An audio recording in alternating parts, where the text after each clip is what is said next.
What's up, y'all? It's your boy Demuir, purveyor of all sounds underground. Thank you for joining me again, and for y'all continuing to subscribe. The subscriptions just continue to go up on the channel, so I really appreciate all your love and support on that front, and as well with just in general my projects and different things that have been coming out or about to come out, and you guys showing your excitement and interest in those projects.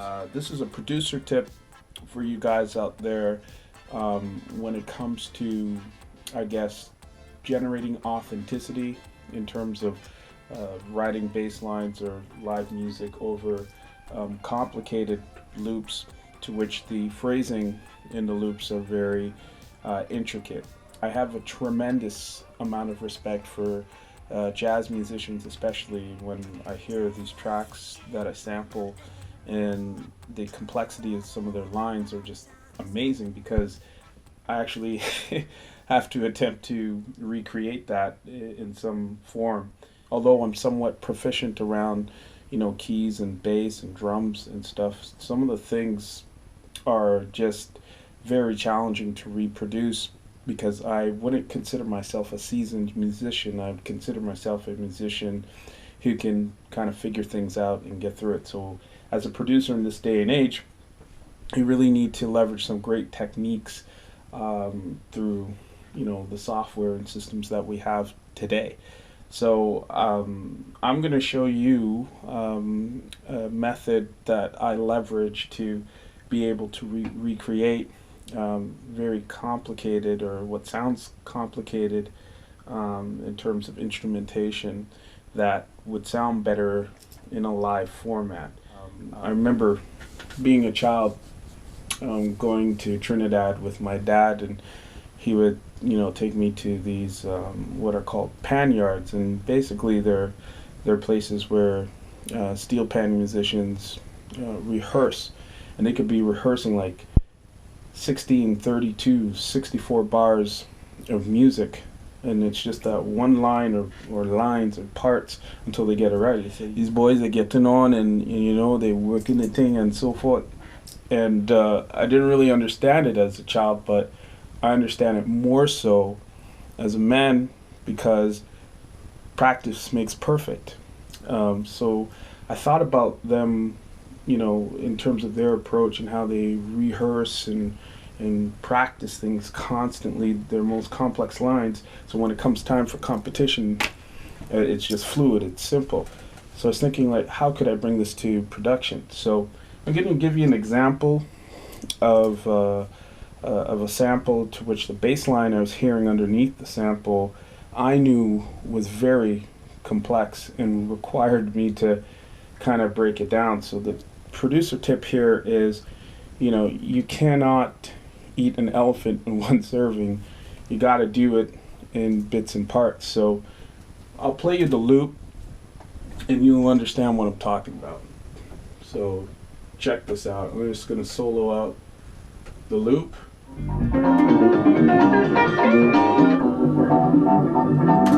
So you can hear it's a 4-bar loop. By the way, this is a track called Vibe in the Saturdays. It's coming out on Henry Street in a couple of weeks, July 1st.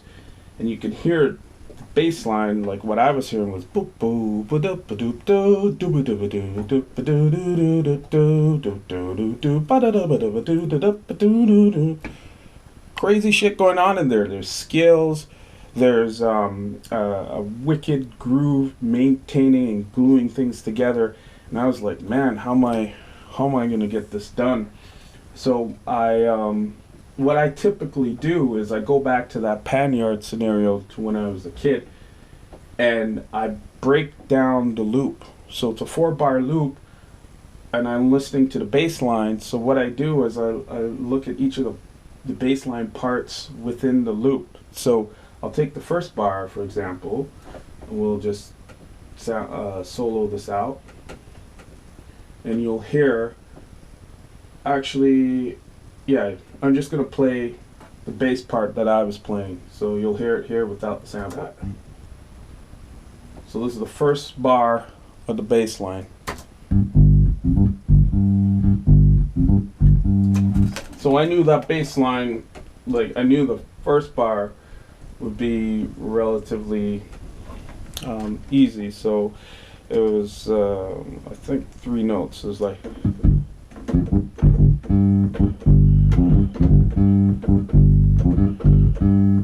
and then there's the second bar where it was a typical jazz scale. It was like boo-ba-doo-ba-doom. So I'm gonna play that part now. So the first bar you'll hear.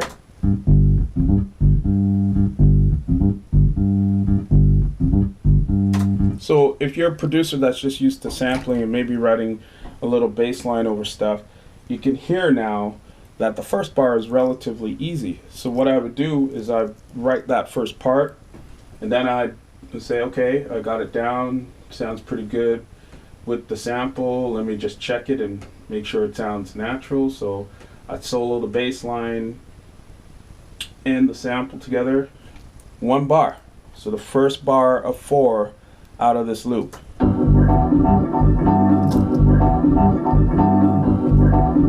I'm like, okay, that sounds straight.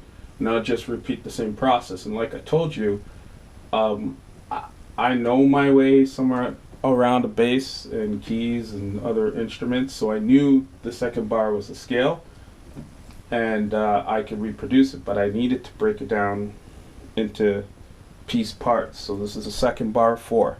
Listen carefully to the scale.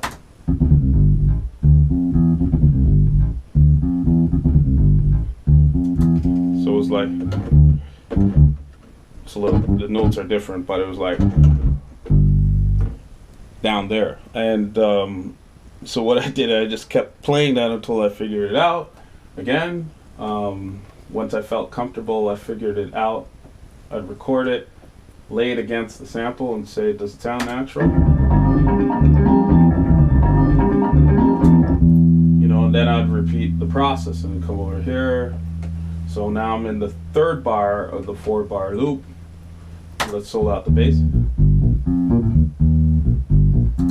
And then again, so I quickly figured out that, okay, when this guy was playing this bass line, he made the odd parts of the loop, so bars 1 and 3, based on those 3 simple notes. So it's like,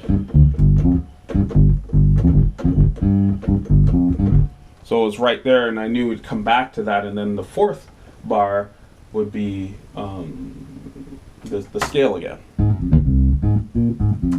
But that scale was a little different. It took me a little while to figure it out. But you know what I'm going to do is just play the bass on its own, and you'll hear that it sounds completely natural because I mastered all 4 parts of the 4-bar loop within 1-bar segments. So here it is.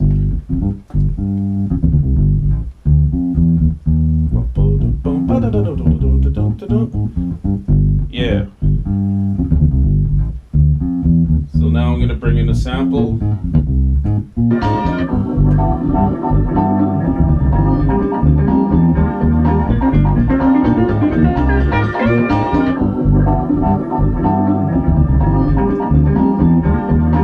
Let me bring in the beats.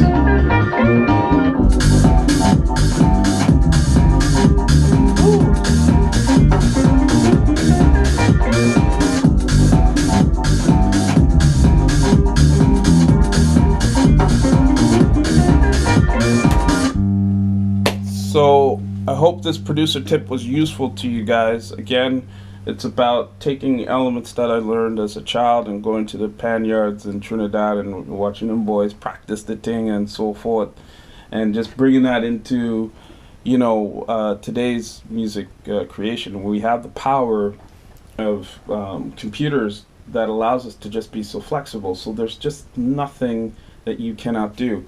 Obviously, it would be great if I could play or be a master like the jazz musicians that I admire, but I'm just not at that level of proficiency in the skill set.